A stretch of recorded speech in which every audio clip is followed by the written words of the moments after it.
Jock McMillan has a big problem, and he plans to deal with it head on. Hello. He's going toe-to-toe with these wild and aggressive young bull elephants, the stressed-out problem children of a small South African game park where McMillan works as a field ecologist. We had a stressful day. They're very much more relaxed now than they were. Look at your face. It wouldn't take much to get them back into that stress state. McMillan keeps a wary eye on the most dangerous animal in the group, the biggest adolescent, named Ungama. The one closest to us is Ungama. He's the remaining bull. At the age of 17, Ungama has become very aggressive. And today he turns all 5 tons of him on his human visitors. And I think we've just ended the interview. Get in that vehicle. McMillan's reaction to this angry teenager is to be aggressive, right back. Stop it now. Okay, just stop it.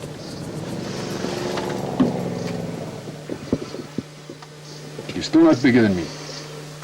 I let it build up to a point where I think it's reaching a peak. Then once he starts becoming aggressive towards myself and the vehicle, I'll respond in kind. No! No! Cut it out. Stop. Just keep your teeth. McMillan developed his own special approach in response to problem behavior that has spread among elephants in many of South Africa's game parks. Angry young males like this one were attacking human property. This bull eventually had to be destroyed. Such aggression is not normal in elephants. It's the unintended result of human interference in elephant society. The problem first emerged several years ago in the much larger reserve of Pilanesberg, with a series of mysterious deaths. Pilanesberg is famous for its herds of white rhino. And what was the problem? Park manager Johnson Mayoka was disturbed to hear reports of more and more rhinos being found dead. Well, initially we actually got alarmed and thought we could be losing rhinos through poaching. But after we realized that their horns were still intact, we realized that no, there is no poaching.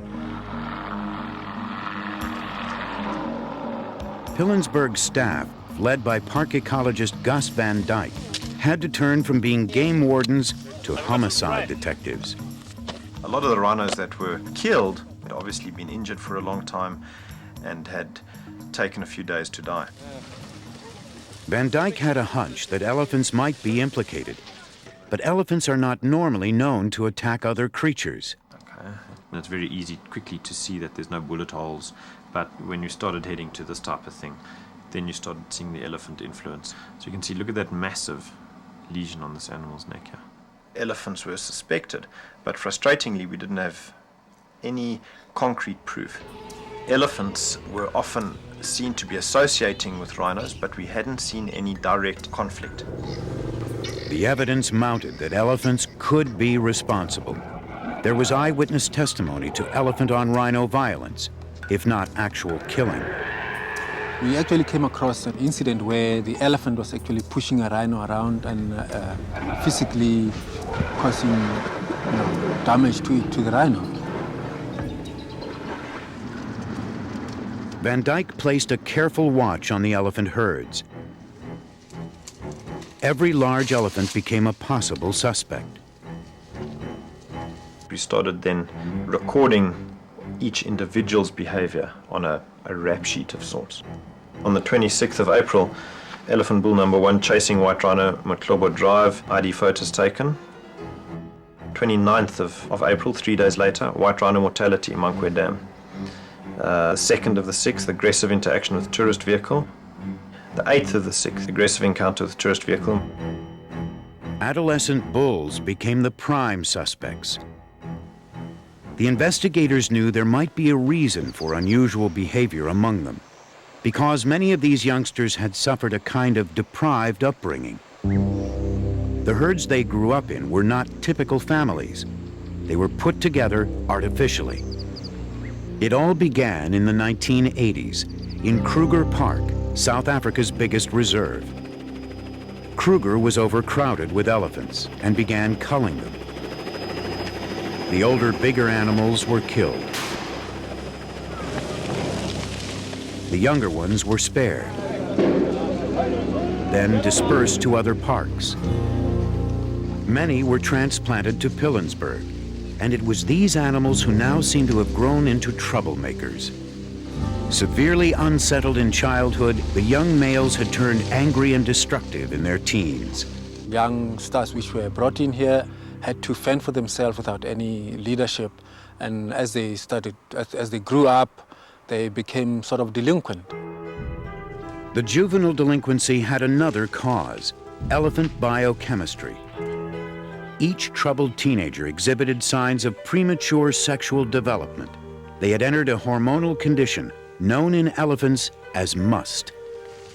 Each bull was pumped with testosterone, stressed out with sexual anxiety, and looking for a fight. He starts picking himself up high on his front legs, chest out, shoulders up, head up, and he walks with a very confident gait. He starts dribbling urine, and so his back legs are continuously saturated. Then the temporal glands are also swollen and dribbling. See there, he's got temporal streaming. Okay, here you can see the classic must. You can see the wet back legs. See his high walk. They become really stroppy or unpredictably aggressive. It was Darwin, I think, who said there's no animal more dangerous on earth than an elephant bull in must.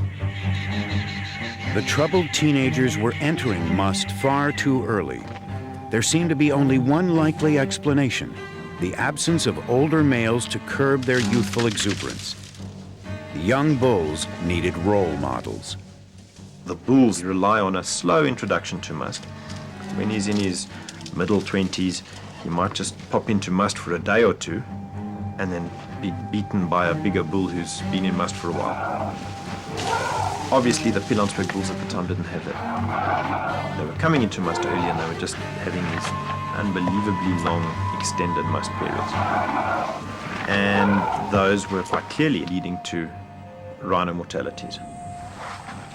The case of the dead rhinos was closed. The worst of the culprits were condemned to death to protect the rhinos and everyone else. But removing the killer elephants didn't tackle the root of the problem. We were reluctant, quite obviously, to just keep on culling problem elephants. The best option, we felt, was to try and normalize the societies. The story moved back to Kruger, where it had begun.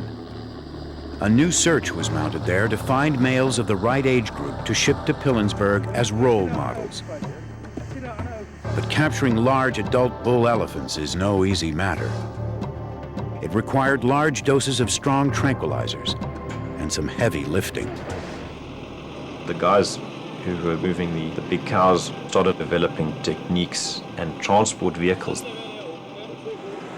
A big bull is just so much larger than a big cow and all the calves. It was a mammoth task because it was the first of its kind in South Africa. It is disturbing to see an animal as large and as majestic as an elephant having his life disrupted.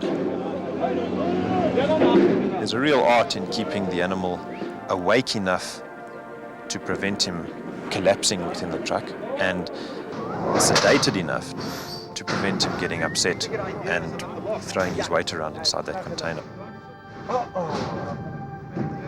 When they get to the other side, they'll be held in for a few days. Perhaps calm them down a bit after the trauma of a capture. This is a very traumatic experience for them, unfortunately. Coming up, will bringing in the adult bulls stop the delinquents' bad behavior? Nope. Science Times returns after the break.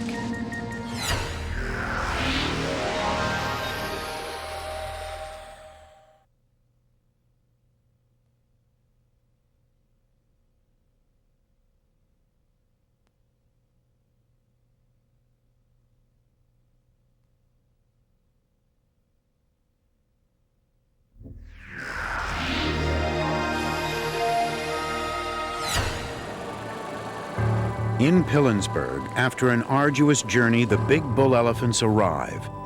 They arrive here in the early evening, and very quietly we open the gates and allow the elephants to move out in their own time.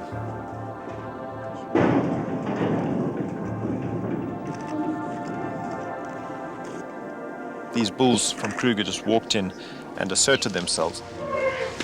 There was a number of standoffs and challenges. The younger bulls would know immediately where they stood in relation to the Kruger bulls. Since the introduction of these big bulls, we have seen a big change of attitude in these elephants. They become more calm. Subdued by the older, bigger males, the juvenile delinquents of Pilanesberg settled down. Van Dyke's team took samples of dung to see if the animals' hormonal levels had also subsided. The hormonal work is really an opportunity for us to understand how his hormones relate to his behavior. Under the influence of their elders, the adolescents were producing much less testosterone, and the tendency to enter must prematurely receded. They'd come into must less frequently, less cyclic, and for a shorter duration. And that is really what we were hoping to achieve. The thing that's clinched it for me thus far is the fact that we've had no more rhino mortalities from elephant. Simple as that. The Pilanesberg story has raised awareness of the problems that can arise from ambitious programs to manage wild animals. Yep. The lesson is now being applied at other game reserves. Nikita, stop it. Stop it now. But the Pilanesberg solution is not for everybody. Jock McMillan might like to add an older bull or two to his group of troubled young elephants, but he can't. This game park is too small. The limited habitat here could never sustain more and bigger elephants. Yep. So the head of the reserve, Rian van Zyl, needed another solution. We thought we'll have to approach this elephant story from another angle.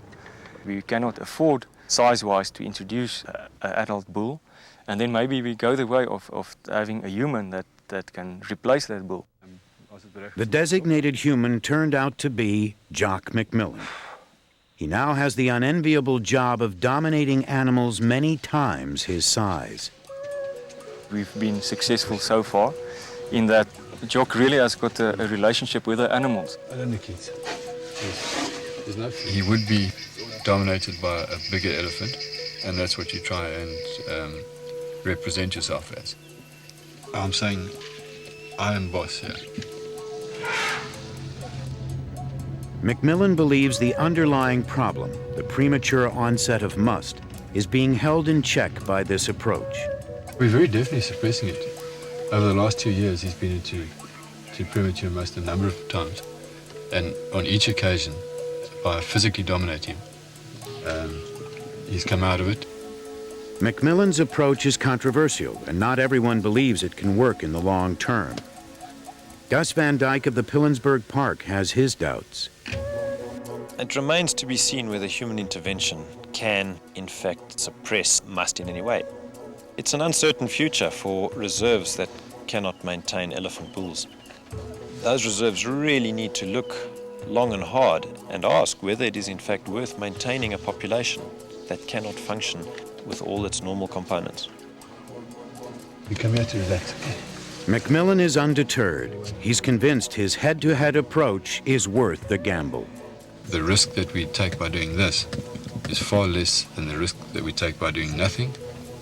History has shown that if you do nothing, you will lose them. They eventually get shot because they become a threat to your guests, to your staff, which is something that we don't want here. Stop it. Stop it now. It does involve intensive hands-on management, though.